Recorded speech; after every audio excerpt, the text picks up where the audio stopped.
YouTube, we're talking college sports in the Deep South, where college football is king and on the plains of Auburn. The battle cry is War Eagle.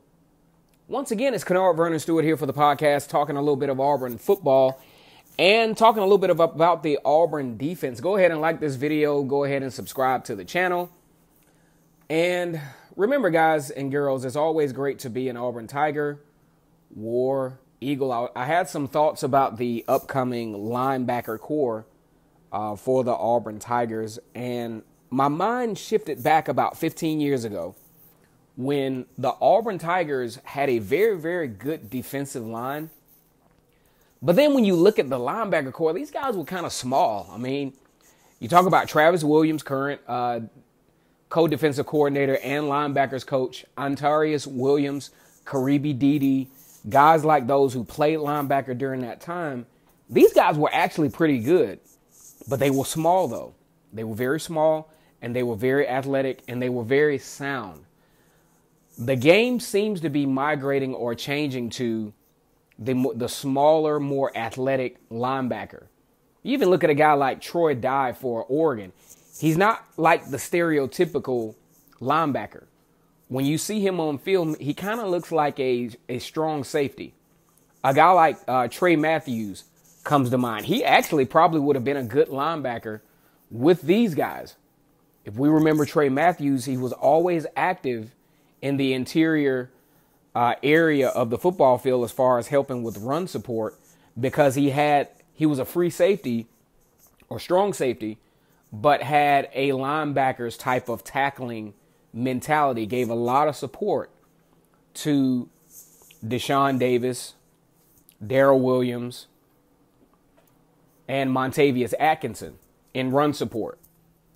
What I'm really excited about with the guys that Auburn has in place, although inexperienced, these guys are athletic, and these guys can cover the edge, and they can help supplement a lot of things. Number one, if we remember back in 2018, teams, especially when you look at the Mississippi State game, teams could cave in somewhat the line of scrimmage, neutralize Derek Brown, Nick Coe, and those guys, and attack the edge. And that's exactly what they did. Even in the Alabama game, although you had a much more athletic linebacker in Trey Williams, teams could attack the edge by caving the linebackers down because they just couldn't get out there to make the play. That should be different in 2019 when you look at this linebacker core. A couple of interviews that I saw with Kevin Steele, the defensive coordinator.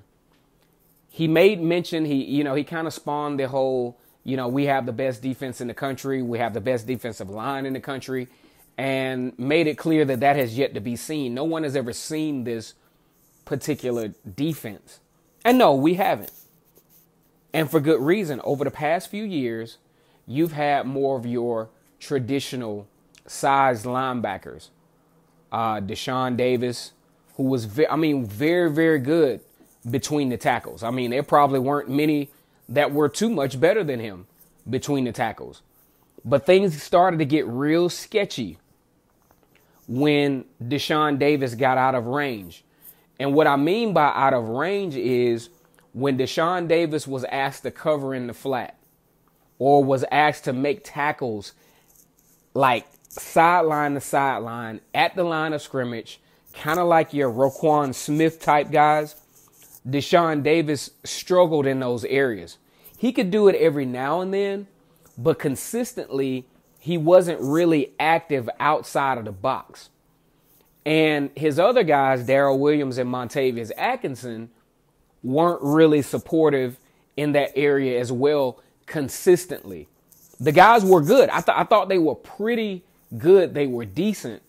But when it came to consistently protecting their areas of the football field, they just weren't really as consistent as you would have liked them to be. And we feel that in 2019, when Kevin Steele had this article, he talked in this particular article, and he also talked about in his interviews, he talked about the what ifs. And the way I interpreted the what ifs is, what if you had a very active linebacker core that was very aggressive, that didn't particularly need the run support from the safeties as was garnished in the past, how good this defense really can be. Because when I look at the X factor of this defense going into the next level, I'm looking at those guys. I'm looking at Zacoby McClain. I'm looking at KJ Britt. I'm looking at Chandler Wooten. And I'm looking at Owen Pappoe. Interviews with Travis Williams and Kevin Steele cite that when you talk about Owen Pappoe, their eyes literally light up, as this can be a guy that could be definitely an X factor in the linebacker core. Both guys, Kevin Steele and Travis Williams, cited that he's definitely going to play. That means this is a guy that they feel can have an immediate impact. If we look at, Owen Pappoe on video footage, he has a lot of range. His range goes from the box to the intermediate part of the passing, the passing game to help out with that. And also, I saw a play that Troy Dye made from Oregon in the Stanford game, where he was beyond the box, covering a tight end, and he was right there. A lot of range, very, very good football player. And I think that's even where Oregon is looking for in this particular year, is upping the level of play at the linebacker position. Now for Auburn, I feel like the secondary is pretty solid. You talk about on the boundary, you have Javaris Davis, who I think is in his right position. Also on the other side, one of the more athletic players on the team, Noah Igbenogany, playing that field cornerback. Now, the field cornerback is usually where your more shutdown corners are. Usually All-Americans, like, say, for example, if you look at Auburn's recent past, Carlton Davis did an excellent job of covering the field. Usually shut down his part of the football field. There was not a lot that he allowed on his side of the field, and that's what we're looking out for with Noah Igbenogany. As well as the safety positions, probably too deep. They appear to be too deep with Jamie Sherwood and Smoke Monday as the reserve, so to speak. And then you have your mainstays, Jeremiah Denson and Daniel Thomas. So that portion of the football field is pretty solid for the Auburn Tigers. What I'm really excited about is what Kevin Steele talked about, is the what ifs. What if these linebackers do turn out to be as athletic as we expect them to be? They're a little bit smaller. They're a little bit quicker. They seem to have the ability to attack the football a little bit more aggressively than, say, the linebackers in the past. My only concern is with their size. If say, for instance, the defensive line, allow the offensive line to attack more of the secondary portion of the football field, the next level of the football field, will they be in trouble with fighting off blocks? That will be a concern. But if you have a situation where you have the athleticism, and see, that's where this thing is going. College football is is a fast-paced game, and you have to have linebackers that can cover ground. Not only cover ground, but have the ability to tackle. KJ Britt appears to be that guy at that Mike linebacker position. Listening to Travis Williams, co-defensive coordinator and linebacker coach and former linebacker for the Auburn Tigers, who actually played alongside of two other linebackers who were not the traditional size for linebackers, especially in the SEC.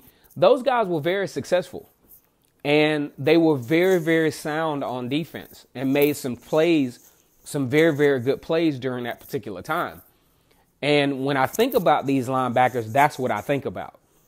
That's the what if that I think about with especially, I mean, you can enter You can kind of interlude the guys. You could put KJ Britt at the Sam or the Will and put Chandler Wooten at Mike. You can put Owen Papo at Mike. Travis Williams even talked about this. He said, if whoever the Mike linebacker is has to be the most studious guy among the core. He has to have the same abilities that Deshaun Davis had in putting guys in the right position. He has to be a student of the game.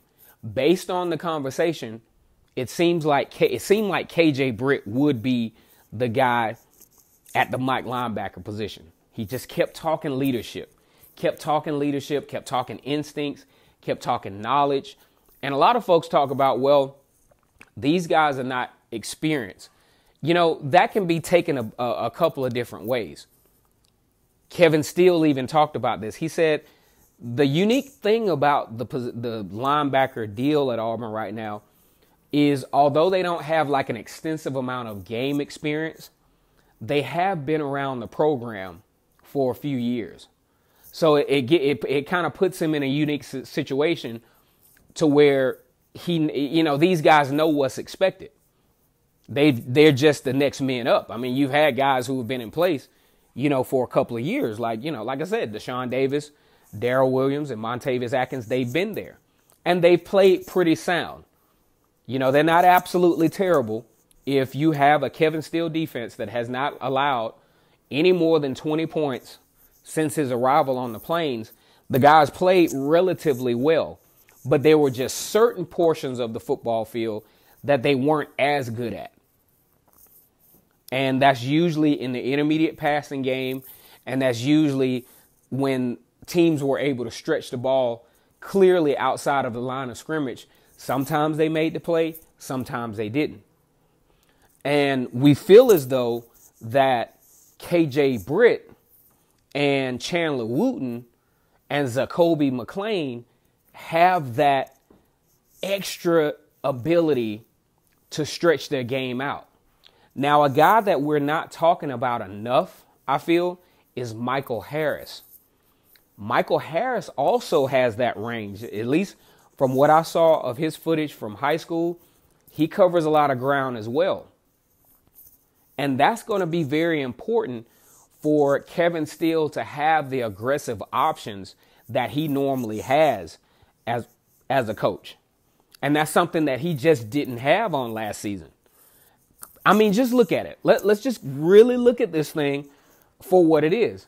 Number one, you have a first-year cornerback, field cornerback, the most important cornerback on the football field in Noah Igbenogany, that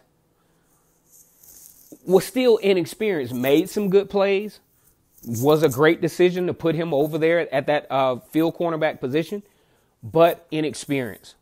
So Kevin Steele has to keep that in mind. You got to keep your personnel in mind. Good news is you had Jamel Dean to help supplement because he had some experience and was a pretty good cover guy.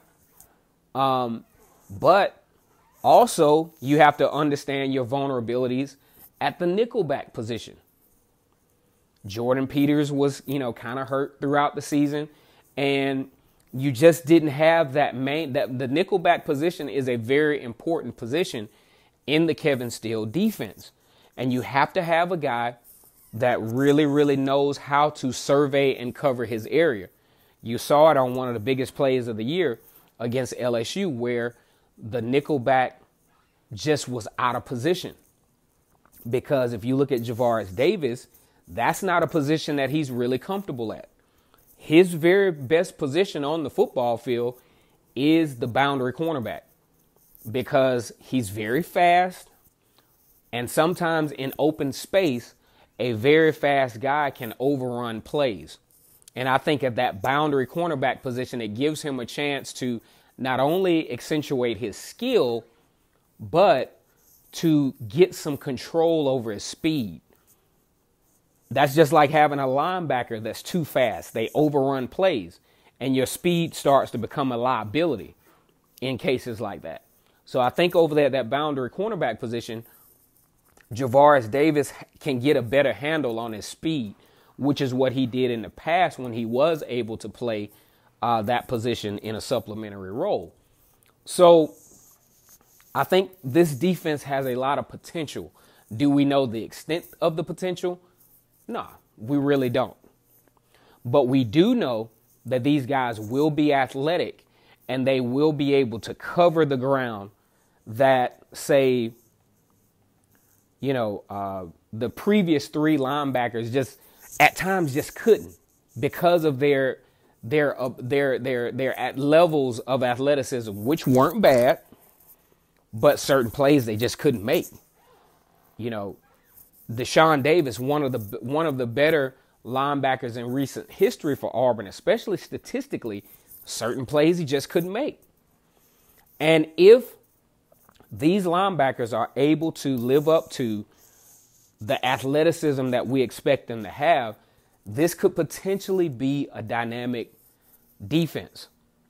And it gives Kevin Steele a lot more options with his blitz packages, with his ability to do the man coverage that he likes to run. Because, say, against Oregon, he's going to have to be aggressive, especially with coverages. He's going to have to be very, very aggressive, because I don't believe, although I think Auburn has a really, really good defensive line and they've showed disruption throughout the season last year, with the type of offensive line that Oregon has, especially, I'm not too concerned with Auburn's ability to contain the run for Oregon. My concern comes with how the secondary responds to Justin Herbert's ability to find his receivers quick. I looked at the Stanford and Oregon game, and Stanford just, especially in the first half, Stanford just did not have the answers. Number one, they couldn't put pressure on Justin Herbert. And number two, their coverage packages were like very, very non-aggressive. You playing a zone coverage with defensive linemen that can get little to no pressure on the quarterback, he just picked them apart. So it's going to be the pressure for the Oregon game is going to be on Auburn's Sam and Will linebackers and the secondary. Because I think the defensive line will do well, especially against the run. But my question with the defensive line as it relates to Oregon is how much disruption can they bring to Justin Herbert and his playmaking decision and ability. There have been some times where, Justin Herbert has been pressured, but his offensive line overall does a very, very good job of protecting him, especially in passing situations. I did see a couple of times where Justin Herbert would, try the run pass option, not necessarily too much of a threat that I can think of. But the main thing is how much disruption can the defensive line potentially cause to help, kind of get Justin Herbert out of his element. Kind of puts me in the mind of, say, Tua Tagovailoa. Now, with Tua, you're not going to necessarily stop him, but you definitely can cause some types of disruption. And this linebacker core is going to be the X factor as to how effectively Auburn can disrupt the decision-making of Justin Herbert. I don't see Auburn just having a whole bunch of sacks and just having Justin Herbert running for his life. But what you want to see is those levels of disruption. Can you get the disruption going? Can you get him kind of rattled to where he's second guessing some of his decisions downfield? Because if the cornerbacks are not playing up to par, and especially that Sam and Will linebackers are not supporting in pass coverage, then it's going to be a really interesting event for the Auburn Tigers against Oregon. And that's definitely something that I saw in video footage, that those guys, are going to be key. And I'm not saying that, well, yes, I am actually saying this. I think if you had Deshaun Davis, Darrell Williams, and Montavious Atkinson, I think Auburn would be in a little bit of trouble in trying to stop Oregon's passing game. I think this more athletic, although not proven, linebacker core gives Auburn an opportunity to explore some more options defensively against a team like Oregon and moving on into the SEC, because this is something that you haven't seen from Auburn linebackers in quite some time, is that ability, that athletic ability to cover the edge, tackle to tackle, and also help out with the intermediate passing game. Once again, it's Kennard Vernon Stewart here for the podcast. We're talking a little bit of Auburn football. As always, go ahead and like this video, comment, and subscribe to the channel. And as always, it's great to be an Auburn Tiger, War Eagle.